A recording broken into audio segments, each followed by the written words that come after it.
বিকশিত ত্রিপুরা 2047-এর লক্ষ্যে আজ ভিশন ডকুমেন্টের আবরণ উন্মোচন করেন মুখ্যমন্ত্রী ডাক্তার মানিক সাহা। আজ আগরতলার প্রজ্ঞা ভবনে আয়োজিত এক কর্মসূচিতে মুখ্যমন্ত্রী ছাড়াও রাজ্য মন্ত্রিসভার সদস্যরা, মুখ্য সচিব, রাজ্য পুলিশের মহানির্দেশক, নীতি আয়োগের প্রোগ্রাম ডিরেক্টর সহ উচ্চপদস্থ আধিকারিকরা উপস্থিত ছিলেন। একটি প্রতিবেদন। দেশের 28টি রাজ্যের মধ্যে উন্নয়নের নিরিখে ত্রিপুরা সামনের সারিতে, বললেন মুখ্যমন্ত্রী ডাক্তার মানিক সাহা। 2047 সালের মধ্যে রাজ্যকে বিকশিত ত্রিপুরা করার লক্ষ্যে আজ ভিশন ডকুমেন্টের আবরণ উন্মোচন করেন তিনি। রাজ্যের সামগ্রিক উন্নয়নের চিত্র তুলে ধরে মুখ্যমন্ত্রী বলেন, জিএসডিপি বৃদ্ধি ও মানুষের মাথাপিছু আয় বৃদ্ধিতে উত্তর পূর্বাঞ্চলে দ্বিতীয় রাজ্য হচ্ছে ত্রিপুরা। তিনি বলেন, রাজ্যের 100% গ্রাম পঞ্চায়েতে গ্রাম সভা করা সম্ভব হয়েছে, এতে কেরালার পরেই ত্রিপুরার স্থান।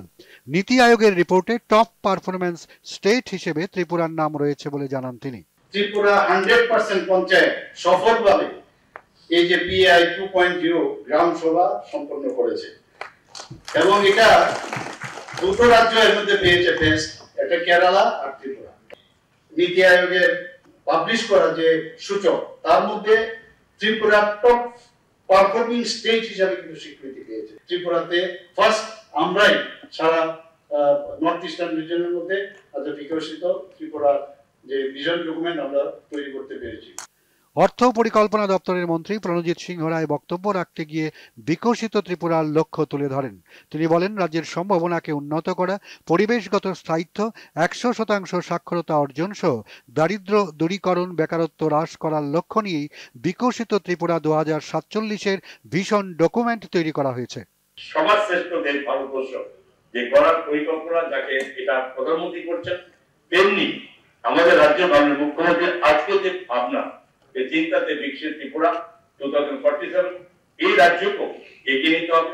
মুখ্য সচিব জে কে সিনহা বক্তব্য রাখতে গিয়ে বলেন, স্বাধীনতার 100 বছরে ভারত যেমন বিকশিত দেশ হবে, তেমনি ত্রিপুরাও বিকশিত রাজ্য হবে। দেশের অন্যান্য রাজ্যের তুলনায় ত্রিপুরায় আরো বেশি উন্নয়নের লক্ষ্যে সবাই মিলে কাজ করার আহ্বান জানান তিনি। डॉक्यूमेंट में दिया गया है, विजन डॉक्यूमेंट में दिया गया है, उससे कहीं ज्यादा लक्ष्य को रखते हुए अपने अपने सेक्टर में काम करें। और मुझे पूरा विश्वास है कि जो भी हमारा उद्देश्य है, उन्नत त्रिपुरा, श्रेष्ठ त्रिपुरा, हम उसको बनाने में सक्षम होंगे। অনুষ্ঠানে নীতি আয়োগের প্রোগ্রাম ডিরেক্টর রাজীব কুমার সেন বক্তব্য রাখেন। অনুষ্ঠানে রাজ্য মন্ত্রিসভার সদস্যরা, রাজ্য পুলিশের মহানির্দেশক সহ বিভিন্ন দপ্তরের সচিব এবং উচ্চপদস্থ আধিকারিকরা উপস্থিত ছিলেন। দূরদর্শন সংবাদ, আগরতলা।